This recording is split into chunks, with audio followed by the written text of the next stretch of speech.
오늘 본문의 말씀을 보면 예수님께서 어떻게 탄생하셨는가에 대한 기사를 말씀하고 있습니다. 근데 여러분 잘 아시겠지만 본문을 읽다 보면 구약의 말씀을 인용하고 있는 그 부분을 보게 될 것입니다. 여러분, 만약 신약 성경 저자가 구약 성경을 인용할 때 어떻게 인용한다라고 생각하십니까? 그냥 무턱대고 그냥 인용하겠습니까? 아니면 인용하는 말씀의 어떤 전체적인 배경을 이해한 것을 담아서 오늘 말씀 전하고자 하는 그 말씀을 돕기 위하여 인용하지 않겠느냐라는 겁니다. 그래서 우리는 오늘 본문의 말씀을 이해하기 위해서는 인용하고 있는 구약의 말씀이 어떠한 배경 속에서 어떠한 의도와 의미를 가지고 전파되었고 또 그 말씀을 어떤 의도로 마태복음에 인용하고 있으며 또 인용된 이 말씀은 오늘날 이 시대를 살아가고 있는 우리에게는 어떠한 의미로 다가오는가를 살펴볼 때에 진정한 성탄의 의미를 우리는 이해할 수 있지 않을까 생각해 봅니다. 이순신 장군이 했던 말 중에 필사즉생, 필생즉사, 사즉생, 생즉사라는 말이 있습니다. 이 말씀이 어떤 말씀인지 아실 거예요. 명랑해전 때에 병사들을 독려하기 위해서 필사각오 정신으로 싸워야 우리가 승리한다라는 그런 메시지를 담고 있다라는 거죠. 오늘날에도 이 이순신 장군의 말을 우리가 인용할 때가 있습니다.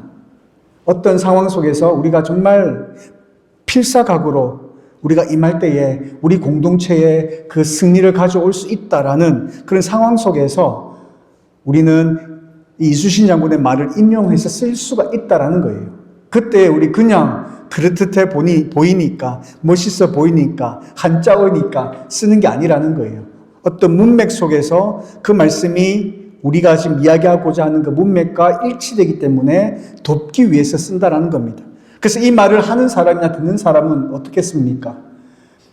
이러한 이순신 장군의 말을 할 때에 그 당시에 어떤 상황이었는가, 배경이었는가를 전제하고 떠올리면서 이미지화하면서 그 말씀을 받아들인다라는 거예요. 오늘 마태복음의 수신자는 유대인 출신의 기독교인들입니다. 유대인들이었기 때문에 오늘 구약의 말씀을 인용할 때 그 구약의 말씀이 어떠한 배경 속에서 주어졌는가를 이미 수신자들은 이해를 했다라는 거예요. 그리고 그 말씀이 어떠한 의미였는지를 그들이 알았다라는 겁니다. 그리고 그 말씀이 1세기 마태복음의 말씀을 듣고 있는 그 수신자들에게 어떠한 의미로 그들에게 다가오는지를 그들은 이해하며 들었다라는 겁니다. 그래서 우리는 이 말씀을 잘 이해하기 위해서 이 구약 성경의 말씀, 특별히 이사야 7장의 말씀을 우리가 이해할 필요가 있다라는 것을 제가 말씀을 드리는 겁니다. 그런데 이사야 7장의 말씀은 사실은 평화로운 시대에 주어졌던 말씀이 아닙니다. 당시에 이스라엘 백성은 둘로 나뉘어져 있었어요. 우리 한국처럼 남한과 북한이 이렇게 나뉘어져 있는 것처럼 당시에 북이스라엘, 남유다 이렇게 나뉘어져 있었습니다. 근데 이때 어떤 일이 벌어졌냐면 마치 오늘날로 비유해 보면 북한이 중국과 손잡고 한국을 쳐들어오는 그런 상황이라 보면 될 것 같아요. 이제 6.25 전쟁이 발발하고 낙동강 전선까지 밀린 상태, 그 상태에 만약에 미국의 도움이 없었다라고 한다면 우리 한국 사람들 마음이 어땠겠습니까? 간담이 서늘해지는 그런 상황이었겠지요. 지금 그런 상황이었습니다. 아람이라는 왕과 그리고 북이스라엘 왕, 이 두 나라가 힘을 합해서 동맹을 맺고 유다를 향하여 진격해오고 있는 상황이었고요. 본문에 보면 예루살렘 성전이 포위될 위기에 놓여있다. 이제 예루살렘 성전이 포위될 위기에 놓여있다는 말 무엇을 의미하냐면 마치 제가 좀 전에 말씀드렸던 것처럼 이제 낙동강 전선 여기 뚫림이 끝장이 난다라는 그런 상황과도 굉장히 비슷한 상황이었습니다. 이제 멸망을 앞두고 있는 상황이었었어요. 그때의 이사야 본문의 말씀은 그때 그 상황을 이렇게 묘사하고 있습니다. 왕의 마음과 백성의 마음이 숲이 바람에 흔들림같이 흔들렸다. 이렇게 표현하고 있습니다. 얼마나 두려웠겠습니까? 얼마나 그 마음이 이 두려움으로 인하여 절망감을 가지고 있었겠느냐라는 겁니다. 이 두려움이 도시 전체를 흔들고 있는 그런 상황이었다라는 겁니다. 그런데 문제는 뭐냐면 그것보다 더 심각한 근본적인 원인이 이러한 외부적인 상황에만 있는 것이 아니라 내부적인 상황에 있었습니다. 당시 유대 왕이었던 아하스는 하나님을 떠나 우상을 섬기고 있었다라는 거예요. 왕이라도 하나님을 잘 섬겼으면 하나님께서 그들을 보호해 주실 법한데 그는 우상을 섬겼고 하나님을 떠나 있었다라는 겁니다. 그래서 결국은 불순종으로 인해서 주어지는 결과였다라는 거예요. 그러한 어려움이 그들에게 찾아온 상황이었다라는 겁니다.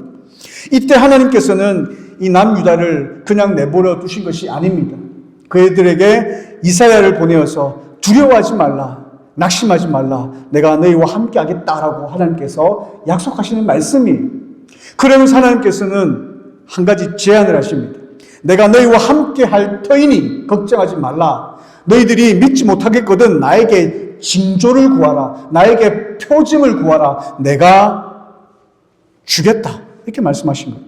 내가 너희와 함께 하겠으니 두려워하지 말고 못 믿겠으면 나에게 표징, 나에게 징표를 구하면 내가 그 징표도 보여주겠다라는 제안을 하셨다라는 겁니다. 그런데요, 아하스 왕은 거절해요. 거절합니다. 뭐라고 거절하냐면요, 굉장히 그럴싸한 말로 포장을 합니다. 어떻게 제가 여호와를 시험할 수 있겠습니까? 믿음 좋아 보이지 않습니까? 그런데요, 믿음이 좋아서 한 말이 아니었어요. 이미 그의 마음속에는 당시에 그 강대국이었던 아수르라 나라에 의존할 마음을 갖고 있었어요. 한국으로 치면 이제 미국에게 이제 도움을 요청할 마음이 있었다는 겁니다. 하나님께서 이 유다 왕에게 내가 너와 함께 해주겠다. 내가 너를 도와주겠다. 나에게 징표를 구해봐. 내가 보여줄게. 그것을 통해서라도 내가 너와 함께 한다는 것을 내가 확신시켜 줄게. 이렇게 하나님께서 제안해 주셨음에도 불구하고 거절한 거예요. 왜냐하면 안 도와주셔도 돼요, 하나님. 하나님 없어도 괜찮습니다. 진작에 도와주시지. 하나님을 신뢰하지 않은 거예요. 하나님보다도 누구를 더 신뢰했냐면 아수르 왕을 더 신뢰했습니다. 눈에 보이기에 그 나라는 강성했기 때문에 저 아수르라는 나라가 나를 도와주면, 우리를 도와주면 우리 능히 이길 수 있다라는 그 생각, 눈에 보이는 그 힘에 그는 더 의지했던 상황이었다라는 겁니다. 자, 이렇다면 하나님 어떻게 하셔야 됩니까? 그래, 한번 두고 봐. 이렇게 하셔야 되는 거 아닙니까? 그런데요, 하나님께서는 굉장히 놀라운 말씀을 하시죠. 이러한 상황 속에서도 하나님께서는 징계를 선포하지 않으십니다. 오히려 우리가 읽었던 본문의 말씀, 그 말씀 하십니다. 뭐라고 하시냐면 보라, 처녀가 잉태하여 아들을 낳을 것이요 그 이름을 임마누엘이라 하리라. 그때 하셨던 말씀이 이 말씀이에요.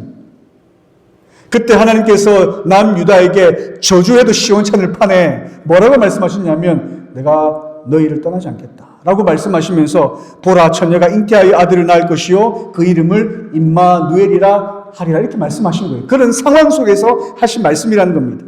여러분, 히브리어로 임마누엘이 무슨 말씀인지 아시겠죠? 어떤 뜻인지 아실 거예요.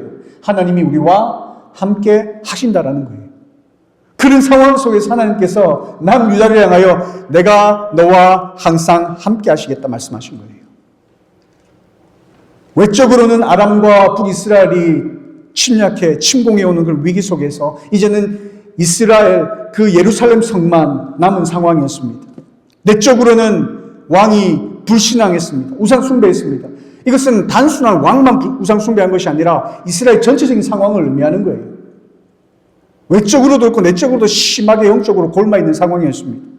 그들의 영적인 상태는 그러하니 당연히 두려워하고 낙심했던 그런 상황 속에 그들은 살아가고 있었다라는 겁니다. 이런 상황 속에서 너희가 비록 나를 떠났지만 나는 너희를 떠나지 않겠다라고 말씀하신 거예요. 너희들이 어떠하기 때문에, 너희들이 나의 도움을 받을 만한 어떤 일을 했기 때문에 내가 너희와 함께 하시겠다는 말씀이 아니라 하나님께서 너희의 조상과 또 특별히 다윗 왕조, 다윗과 한 언약에 근거하여 내가 너희를 떠나지 않겠다 하신 말씀이에요. 비록 너희가 나를 떠나고 나를 배신하고 나를 배반했지만 나는 내가 한 약속 그 언약적인 신실함에 의해 너희를 떠나지 않겠다라고 하신 말씀이었습니다. 그러면서 처녀가 잉태할 것이고 그런 말씀을 예언의 말씀을 하시면서 내가 너희를 버리지 않겠다. 보증이 되어주겠다. 너희를 지키겠다라고 하셨던 말씀이 그러한 문맥 속에서 배경 속에서 하셨던 말씀이 바로 오늘 우리가 했던 말씀이다라는 겁니다. 하나님은 아하스 왕의 어떤 행동 기준, 그가 어떤 행동을 했기 때문에 그 구원의 역사를 멈추시려고 하신 것이 아니었어요. 하나님은 아하스의 믿음이 어떠하든지에 상관없이 다윗과 맺으신 그 언약의 기준으로 일하셨다. 하나님께서 다윗과 약속하신 그 약속 때문에 하나님께서는 다윗의 집을 포기하지 아니하시고 유다 백성을 버리지 않으셨다라는 것입니다. 이것은 단순히 하나님께서 죄를 가볍게 여기신다라는 그런 의미가 아니에요. 징계는 분명히 있었습니다. 그러나 관계를 단절시키지 않겠다라는 말씀입니다. 하나님께서는 죄를 다루시지만 언약을 취소하지 않겠다라고 말씀하셨던 그런 상황이었습니다. 오늘 이 말씀은 우리에게 굉장히 기쁜 소식으로 다가옵니다. 하나님은 우리가 잘해서 우리를 하나님의 자녀로 삼으신 게 아니에요. 하나님께서는 우리가 뭔가 하나님 앞에 잘한 부분이 있기 때문에 우리와 함께 하신다라고 말씀하시는 것이 아니다라는 겁니다. 우리가 넘어져 있는 그 상황일지라도 끝까지 우리를 놓지 아니하시고 붙들고 우리와 함께 하신다라는 말씀인 거예요. 그게 바로 우리 하나님이시다라는 겁니다. 종종 우리는 이렇게 생각할 때가 있어요. 지금 내 모습으로는 안 돼. 내가 하나님 앞에 어떻게 나아갈 수 있을까? 내가 좀 더 믿음이 생기면, 내가 좀 더 하나님 앞에 내세울 만한 것들이 있다고 한다면, 내 상황이 조금 더 정리가 된다고 한다면, 내가 좀 더 잘 되어진다면 하나님 앞에 잘해야지, 하나님께 돌아가야지, 이런 생각을 할 때가 있습니다. 그런데요, 하나님께서는 우리가 준비되었을 때에 우리에게 오시는 분이 아니세요. 우리가 어떤 것이 준비되었을 때에 하나님께서 그에 상응하는 보상을 해주시는 분이 아니시다라는 겁니다. 하나님께서는 우리가 입이 무너져 있을 때 오셨던 분이셨습니다. 이 임마누엘의 약속은 우리가 하나님 앞에 회개한 이후에 받을 어떤 보상으로 주어진 것이 아니라 우리에게 거저 주어진 은혜의 선언이셨다라는 겁니다. 마치 아하스 왕의 삶이 그랬지만 그럼에도 불구하고 그에게 예언의 표징을 보여주고 그리고 그 예언대로 성취시키셔서 그들을 위로하셨던 것처럼 동일하게 하나님께서는 예수 그리스도를 이 땅 가운데 보내주셔서 마치 아하스 왕에게 그 처녀가 잉태하여 아이를 낳는 그 장면을 표징으로 보여주셨던 것과 마찬가지로 예수 그리스도가 이 땅 가운데 그 오심을 통해서 하나님이 우리와 함께 하신다라는 증거를 우리에게 보여주신 것입니다. 그래서 예수님께서 이 땅 가운데 오신 그 사건은 어떠한 징표냐면 하나님이 우리를 사랑하신다. 하나님께서 우리를 끝까지 책임져 주신다. 우리와 끝까지 함께 주시겠다라는 하나님의 징표의 말씀이요 사건이다라는 사실을 오늘 본문은 우리에게 말씀하고 있다라는 사실입니다. 여러분, 성탄은 우리에게 있어서 굉장히 기쁜 소식입니다. 우리가 하나님 앞에 손을 내밀었기 때문에 하나님께서 오신 것이 아니라 하나님께서 먼저 우리를 찾아오셨습니다. 그것이 성탄입니다. 그것이 바로 예수님께서 이 땅 가운데 태어나신 날이다라는 것입니다. 우리의 상태가, 우리의 어떠함이, 우리의 불의함이, 우리의 이러한 죄 많음이 하나님의 약속을 무효화할 수가 없습니다. 우리의 어떤 실패가 하나님의 계획을 멈추게 하지 않는다라는 말씀입니다.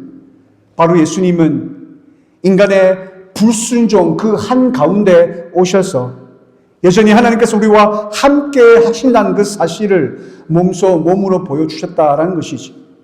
그러기에 우리는 자격을 따지지 말고 공로를 계산하지 말고 오직 하나님의 은혜 앞에 서야 된다라는 것입니다. 이것이 바로 아하스를 버리지 않으셨던, 남유다 백성들을 버리지 않으셨던 하나님께서 오늘날 우리에게도 동일하게 주시는 성탄의 메시지요, 복음인 것입니다. 저는 여기서 한 가지 더 생각해 보았습니다. 마태는 왜 이 말씀을 인용하였을까? 어떤 의도로 이 말씀을 인용하였을까? 이사야 7장 14절 말씀 그대로 인용한 것이거든요. 이사야 시대에 당시의 그런 위기 속에서 하나님께서 함께 하신다는 희망의 메시지였다는 말입니다. 근데 이 메시지를 마태는 예수님의 탄생을 통해서 그 메시지가 그대로 성취되었다라고 그 말씀을 인용하고 있다는 거예요. 무엇을 말씀하려고 이 말씀을 인용한 것일까? 사실 굉장히 난해한 본문입니다. 학계에서는요, 이사야서의 이 본문의 말씀을 가지고 나뉘고 있습니다. 사실 이사야 7장 14절에 보면 처녀가 잉태하여라고 되어 있습니다. 그런데요, 히브리어 본문에 들어가 보면 처녀가 아니라 젊은 여인입니다. 히브리어로 보면요, 젊은 여인을 가리키는 단어와 처녀를 가리키는 단어가 따로 있습니다. 그런데 히브리어는 어떠한 단어를 사용하고 있냐면 처녀라는 단어를 사용한 것이 아니라 젊은 여인이라는 단어를 사용하고 있다는 겁니다. 왜 그랬을까요? 여기에 대해서 학계에서는 조금 나뉘는 그런 부분들이 있습니다. 그냥 처녀라고 했으면 되는데 처녀를 안 하고 젊은 여인이라고 이렇게 이야기를 하고 있다는 거예요. 근데 그 의미가 뭘까 찾아보니까요, 이 젊은 여인이 사실은 반드시 처녀를 뜻하는 것은 아니다라는 것은 맞아요. 그렇다고 해서 아무 젊은 여인을 뜻하는 말씀도 아니라는 겁니다. 순결이 전제된 젊은 여성이다라는 의미예요.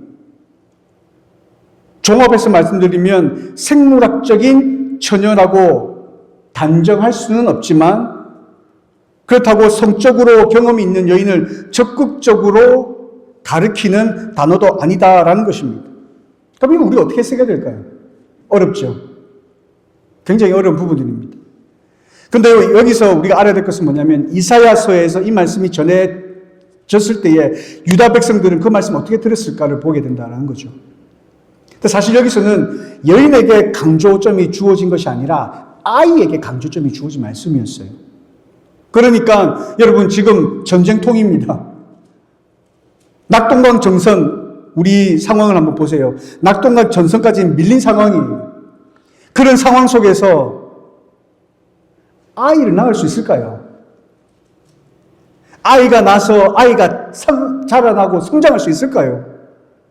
이사야에서 말씀하고 있는 말씀은 무엇을 의미하냐면 여인에게 포커스가 갖춰져 있는, 강조되어 있는 것이 아니라 이 아이에게 강조되어 있고요. 하나님께서 말씀하고 싶으셨던 것은 뭐냐면 너희가 그러한 전쟁터와 같은 순간이지만 젊은 여인이 아이를 낳을 것이고 이 아이가 자랄 것이고 이 아이가 성장하기 전에 너희의 적국인 저 두 나라가 멸망하게 될 것이다. 내가 이것을 표징으로 보여주겠다라고 말씀하셨다라는 거예요. 본문 속에 등장하는 이 젊은 여인이 누구인지는 모릅니다. 이 젊은 여인이 아이를 낳았는지 안 낳았는지는 모릅니다. 그러나 결과를 봤을 때 어떻게 벌어집니까? 얼마 있지 않아서 아람과 북이스라엘은 멸망당합니다. 그러니까 이 말씀은 먼 미래에 사실은 예수님을 가리키는 어떤 말씀이기도 하지만 당대에 이루어져야 하는 예언의 말씀이었다라는 거예요. 그리고 당대에 이미 성취된 말씀이었다라는 겁니다. 여기에서 말씀하고자 했던 것은 무엇이냐? 제가 다시 말씀드리지만 아이가 자라나는 것을 보면서 내가 너희와 늘 함께함을 내가 보여주겠다는 말씀이셨어요. 그리고 그 말씀이 그대로 성취되어졌다라는 것입니다. 특히 이사야 7장 14절 그 이후 15절에서 16절 말씀해 보면 그가 악을 버리며 선을 택할 줄 알기 전에, 이게 무슨 말이에요? 악을 버리며, 아이가 악을 버리며 선을 택할 줄 알기 전에, 그 아이가 성숙하기 전에 본능적으로 행동하다 이제는 조금 성숙해서 선을 행할 줄 아는 그쯤에 네가 미워하는 두 왕의 땅이 패한 바 되리라. 이 말씀은 분명히 시간적인 제한이 있는 예언의 말씀이에요. 그들 시대에 이루어져야 하는 예언의 말씀이었고 그 말씀이 성취되었다는 겁니다. 아이가 태어났고 그 아이가 자라기 전에 두 나라가 멸망하게 된다라는 것입니다. 말씀 그대로 이루어졌습니다. 그들에게 표징이 되었습니다. 그게 그들에게 남유다 백성들에게 어떤 의미로 다가왔습니까? 아, 이 모습을 통해서 하나님께서 우리에게 징표를 보여주셨다. 어떤 징표요? 내가 너희와 항상 함께하겠다. 이 말씀은 그 남유다 얼마나 피폐하겠습니까? 여러분 한번 생각해 보세요. 예루살렘 성까지 몰린 상황이었습니다. 모든 것을 다 잃어버리고 전쟁이 있는 폐허와 같은 그 상황 속에서 이 말씀이 그들에게 어떤 말씀으로 전해졌겠느냐? 위로의 말씀이었어요.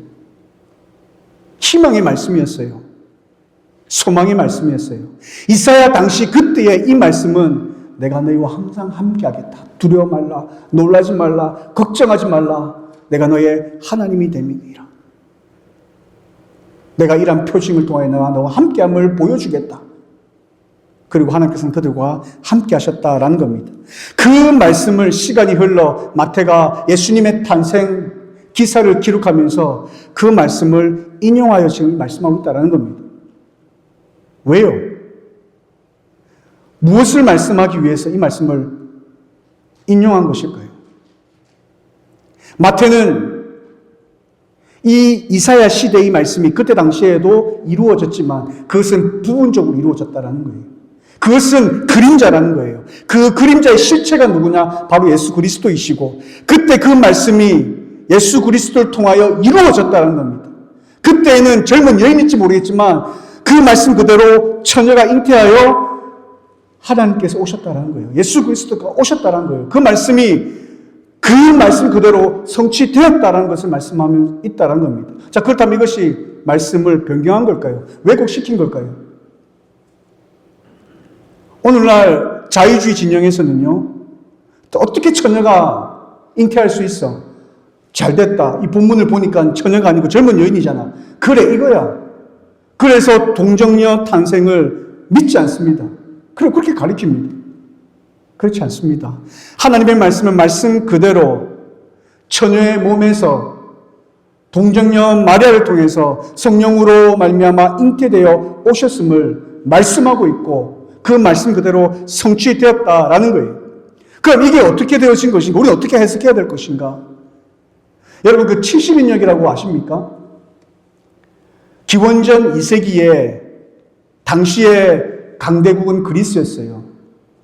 헬라 문화가 굉장히 퍼진 상황이었습니다.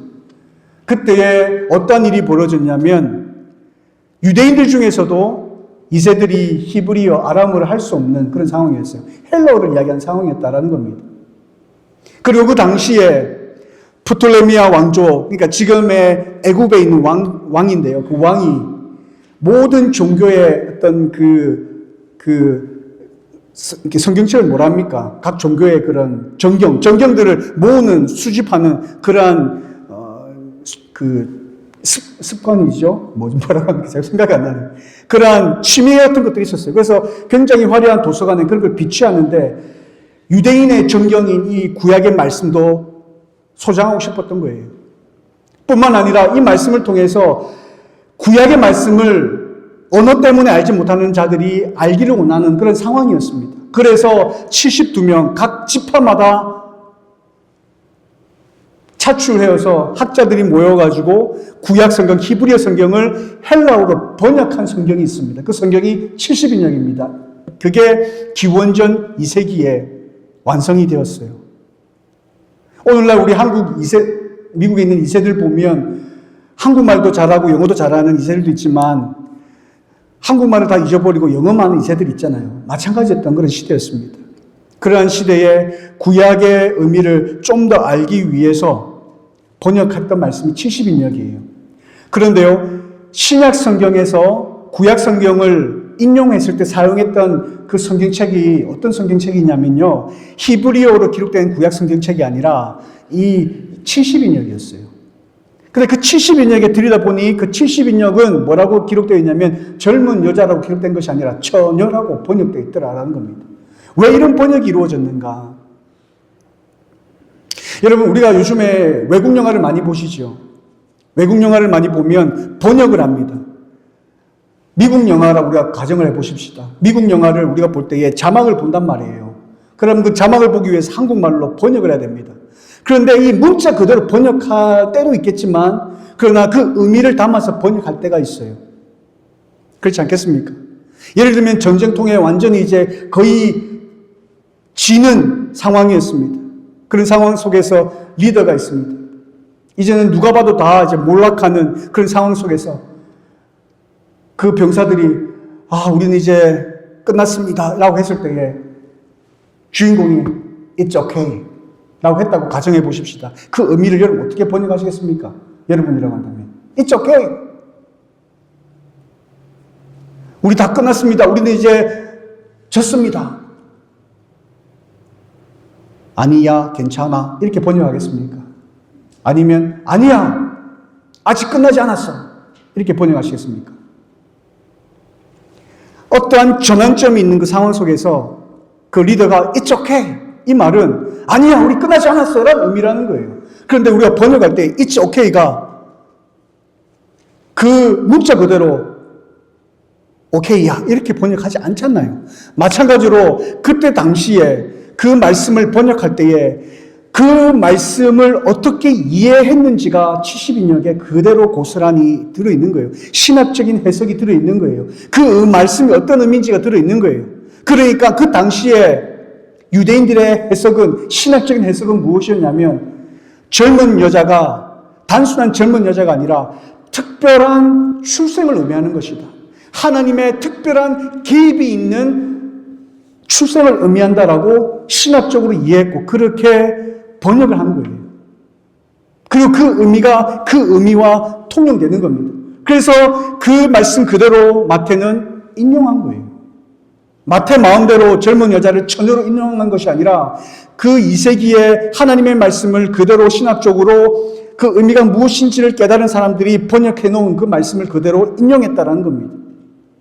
그리고 마태는 그 말씀 그대로 예수 그리스도가 동정녀 탄생으로 성령의 영감, 성령의 역사심으로 탄생된 그 사건을 말씀하기 위해서 이 본문의 말씀을 인용하여 우리에게 전하고 있다라는 것입니다. 쉽지 않은 말씀이지요. 난해한 구절입니다. 그래서 여러분 아마 평생 이러한 설교를 들어본 적이 없지 않을까 싶은 생각도 듭니다. 아무튼 마태는 이 부분을 인용하면서 이러한 의도를 담아서 당대의 수신자들, 독자들, 유대인 출신의 그리스도인들에게 말씀하고 있다는 것입니다. 이 말씀이 어떤 의미가 있는 걸까요, 그러면? 당시 이사야에게 하나님께서 말씀하셨던 그 예언의 말씀은 하나님이 너희와 함께 하신다라는 그 약속, 표징으로 그들에게 주어졌고 그 말씀이 그대로 그 당시에 이루어졌고 그 이루어진 말씀을 통하여 그들에게 하나님이 그들과 함께 하심을 보여주셨고 위로해 주셨다라는 말씀이라고 한다면 마태는 오늘 이 이사야의 말씀을 그대로 인용하면서 그 의미를 더 분명하게 하고 있는 거예요. 당시에 그 말씀이 상징이었다고 한다면 이 말씀이 예수 그리스도 통하여 더 이상 상징이 아니라 현실로 드러난 말씀이고 당시 그 말씀이 그림자라고 한다면 예수님의 탄생을 통하여 우리에게 실제적으로 일어난 사건이며 약속이 우리에게 이제 비로소 성취된 말씀이다라고 강조하고 있다라는 것입니다.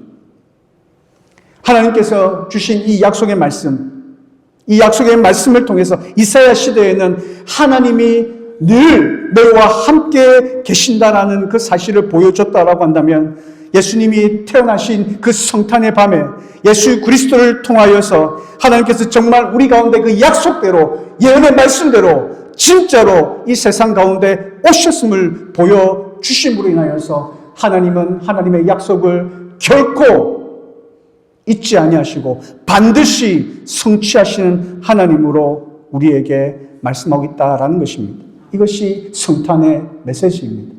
예수님의 오심, 처녀가 잉태하여 아들을 낳겠다는 그 메시지 안에 절대로 우리를 떠나지 아니하신다는 하나님의 그 말씀과 그리고 하나님의 약속의 말씀은 반드시 성취되고 이루어진다라는 그 메시지, 그게 성탄의 메시지다라는 사실입니다.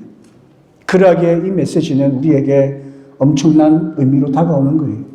그래서 우리 성탄은, 예수님의 태어나심은 우리에게 기쁜 소식으로 다가오는 것입니다. 여러분, 예수님의 성탄이, 예수님이 태어나심이 여러분의 기쁨이 되십니까? 기쁨이 되는 진짜 이유가 무엇입니까? 그것은 바로 하나님께서 우리에게 약속하신 그 약속의 말씀이 성취되었다라는 것. 절대로 우리를 떠나지 아니하시고 우리와 함께 하신다는 약속하신 그 우리의 구원, 예수 그리스도의 땅 가운데 오심으로 하나님께서는 그 약속을 성취하셨다라는 것. 그것이 예수님의 탄생을 통하여 우리에게 주어지는 메시지다라는 겁니다. 그 예수님께서 이 땅 가운데 오셔서 하나님과 우리 사이에 중보자가 되셔서 우리의 죄를 사해 주셨습니다.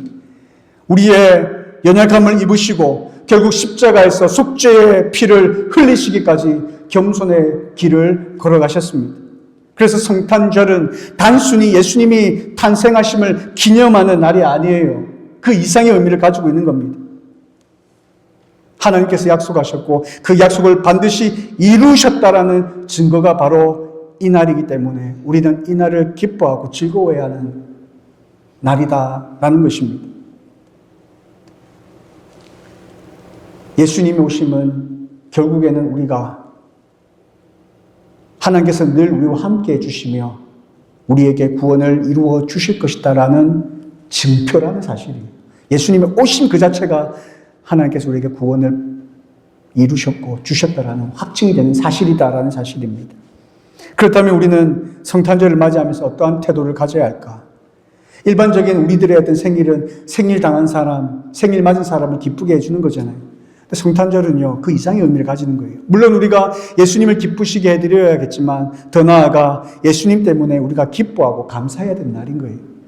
예수님께서 우리를 위하여 이 땅 가운데 오셨다는 사실, 우리를 구원하시기 위하여 이 땅 가운데 오셨다는 사실 때문에 그분의 오심으로 인하여 우리가 기쁨으로 반응하고 우리가 그분의 오심을 감사함으로 응답해야 되는 날이 바로 성탄절이라는 겁니다. 그래서 여러분 기뻐하셔야 돼요. 여러분의 신분이 바뀐 날입니다. 하나님께서 약속하신 그 약속이 이루었다라는 것을 확증시켜 보여주시는 그러한 날이기 때문에 그렇다라는 것입니다. 그래서 우리는 어떻게 살아가야 할까? 간단하게 세 가지만 말씀드리고 말씀을 맺으려고 합니다. 그 첫 번째는 여러분 하나님의 약속을 신뢰하며 살아가시길 바라요. 아하스는요, 눈에 보이는 강대국을 의지했습니다. 우리도 마찬가지입니다. 때로는 하나님보다도 우리 눈에 보이는 것들을 또 의지할 때가 많습니다. 그러나 하나님은 약속으로 응답하십니다. 그 하나님을 신뢰하십시오. 우리의 어떤 위기의 순간을 맞이할 때마다 하나님의 약속을 믿으십시오. 현실을 의지하지 마시고 약속의 하나님을 믿으시기를 바랍니다. 그리고 하나님께서는 그 약속을 반드시 이루어 가시는 분이심을 여러분 기억하시기를 바랍니다. 그래서 어떠한 상황 속에 우리가 처할지라도 두려워하지 마시고 하나님을 신뢰함으로, 하나님을 의지함으로 하나님께서 기뻐하신 선택을 하며 살아가는 저와 여러분 삶이 되시기를 바랍니다. 두 번째는 임마누엘의 삶을 살아가십시오. 하나님은 우리와 함께 하십니다. 어떤 상황 속에서 함께 하십니다. 내가 비록 넘어질 때가 있습니다. 죄를 범할 때가 있습니다. 부족한 삶을 살아갈 때가 있습니다. 하나님 앞에 고개 들 수 없는 그러한 잘못을 범할 때가 있습니다. 그러나 여러분 기억하십시오. 우리는 절대로 혼자가 아닙니다. 그 순간에도 물론 그 죄의 문제를 하나님 다루시겠지만 그러나 하나님 우리를 떠나지 아니하십니다. 하나님 우리를 붙드십니다. 다시 일어설 수 있는 힘을 주십니다. 그러하기에 하나님을 의지하십시오. 우리와 함께 하시는 하나님을 바라보십시오. 그 하나님께 여러분의 인생을 거시기를 바랍니다. 마지막으로 감사함으로 반응하시기를 바랍니다. 성탄의 기쁨은 선물의 크기가 아닙니다. 구원의 깊이에서 나오는 것입니다. 내가 어떠한 자였고 어떠한 존재였고 그랬던 내가 어떻게 하나님의 자녀가 되었는가, 그 구원의 감격, 그 구원의 깊이에서 나온다라는 것입니다. 그 구원의 깊이가 깊을수록 성탄절이 우리에게는 정말 즐거운 기쁨으로, 감격으로 다가오게 될 것입니다. 이것이 우리가 감사해야 하는, 성탄절을 맞이하며 살아가야 할 올바른 태도다라는 것입니다. 단순히 예수님께서 오신 날이지, 예수님께서 오신 날을 우리가 기념하는 날이지, 그 날을 뛰어넘어서 우리와 함께 하시는, 또 우리를 구원하시기 위하여 이 땅 가운데 예수 그리스도를 보내주셨고, 또 예수님께서 오셔서 우리를 위하여 십자가에 죽으시기 위하여 이 땅 가운데 오셔서 우리의 죄를 도말시키시고 하나님의 자녀되게 하신 바로 역사적인 순간이요, 우리가 기뻐할 수밖에 없는 기쁨의 축제의 날임을 여러분 기억하시면서 예수님 때문에 기뻐하십시오. 예수님 때문에 감사하십시오. 그리고 그 기쁨을 안고 세상 속으로 나아가는 저와 여러분의 삶이 되시기를 바랍니다. 이러한 자세가 성탄절을 맞이하는 올바른 주의 백성들의 태도이며 자세입니다. 우리 마지막으로 찬양하고 하나님 앞에 나아가겠습니다. 주님 나를 부르셨으니, 우리 가사를 우리가 잘 생각해 보시면 늘 우리에게 도전을 요구하십니다. 믿음을 요구하십니다. 하나님을 바라보게 하십니다. 하나님께서 우리와 함께 하신다니, 또 예수님의 오심을 통하여 그 하나님의 약속을 우리에게 보증하셨습니다. 하나님 우리와 늘 함께 하시고 우리를 통하여 놀라운 역사를 이루어 가실 뿐만 아니라 우리에게 구원을 베풀어 주시겠다라고 하나님께서 하신 약속을 우리에게 보여주신 그러한 사건입니다. 그래서 우리가 무엇을 두려워하겠습니까? 무엇을 우리가 두려워해야 합니까?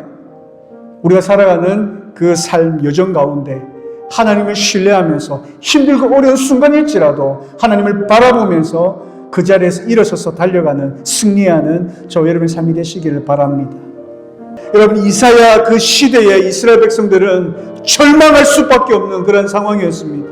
그때 하나님께서 처녀가 잉태하여 아들을 낳을 것이다라는 그러한 예언의 말씀을 하셨고, 당시에 그러한 표징대로 아이를 주셨고, 그 예언이 성취되었고, 그 두 나라가 멸망당했습니다. 그들이 처해 있는 현실은 피폐한 상황이었으나, 그러나 하나님이 너희와 항상 함께 해주시겠다라는 그 말씀 그대로, 보여주신 그 표준 그대로 하나님께서는 남유다를 다시 일으켜 세워주셨습니다. 그 메시지는 그들에게 굉장히 위로가 되는, 격려가 되는 말씀이었습니다. 동일한 그 말씀을 마태는 인용하면서 그 말씀 그대로, 그때는 어떻게 보면 그림자일지 모르겠으나 진짜 그 말씀이 예수님의 탄생을 통하여 성취되었고, 그 성취된 그 말씀을 통하여 하나님께서 우리에게 주신 말씀이, 하나님께서 땅끝까지 너희와 항상 함께 하신다는 그 말씀, 그 메시지와 너희를 구원하시겠다라는 그 하나님의 약속의 말씀이 반드시 기필코 성취되리라는 표징으로 보여주신 말씀이다라고 말씀하고 있는 것입니다. 그 말씀이 오늘날 우리에게 하시는 말씀은 동일합니다. 우리 하나님이 우리와 함께 하신다는 사실입니다. 여러분이 지금 어떤 길을 걸어가고 있는지 모르겠지만 그 길이 너무나 힘이 들고 고되고 어려운 순간일지라도 하나님께서 여러분과 함께 하시는 사실, 그 약속은 변치 않겠다는 사실을 이 말씀을 통하여 우리에게 하시고 있다는 사실입니다.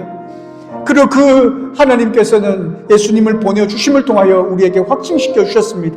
내가 너희를 사랑하고 내가 너희를 떠나지 않겠고 내가 너희를 구원하시겠다는 그 하나님의 말씀, 그 메시지가 바로 성탄의 의미입니다. 사랑하는 성도 여러분, 우리가 가는 그 길, 때로는 기쁜 바다처럼 보이고, 그리고 너무너무나 성난 그 파도가 우리를 힘들게 할지 모르겠으나, 그러나 하나님이 우리와 함께 계시기에 우리는 믿음으로 나아갈 수 있는 겁니다. 우리의 주어진 현실의 상황들이 너무나 초라해 보이고 변화없는 것처럼 보일지 모르겠으나 이미 하나님께서 우리와 함께 하시고 역사하고 계시는 사실을 여러분 믿음으로 나아가는 시간 되시기를 바랍니다. 우리와 함께 하시는 그 하나님을 바라보며 믿음으로 부르짖는 시간이 되시기를 바랍니다. 하나님께서 우리를 통하여 놀라운 일들을 이루어 가실 것입니다. 이 시간 우리가 하나님 앞에 기도하며 나가시겠습니다. 하나님, 우리의 삶 가운데 함께 하신다는 그 사실을 예수님의 그 탄생을 통하여 우리에게 말씀하셨습니다. 우리에게 그 징표를 보여주셨습니다. 그 하나님 우리와 함께 하십니다. 하나님 우리에게 하신 그 약속을 반드시 이루어 가신 하나님이십니다. 내 삶에 거친 그 순간, 넘어질 수밖에 없는 그 순간일지라도 우리와 함께 하신 하나님만을 바라보며 나가겠습니다. 하나님 우리를 통하여 역사해달라고 이 시간 함께 기도하며 나가는 시간 갖도록 합니다. 기도하겠습니다. 참 좋으신 나의 아버지 하나님, 하나님 은혜를 감사합니다.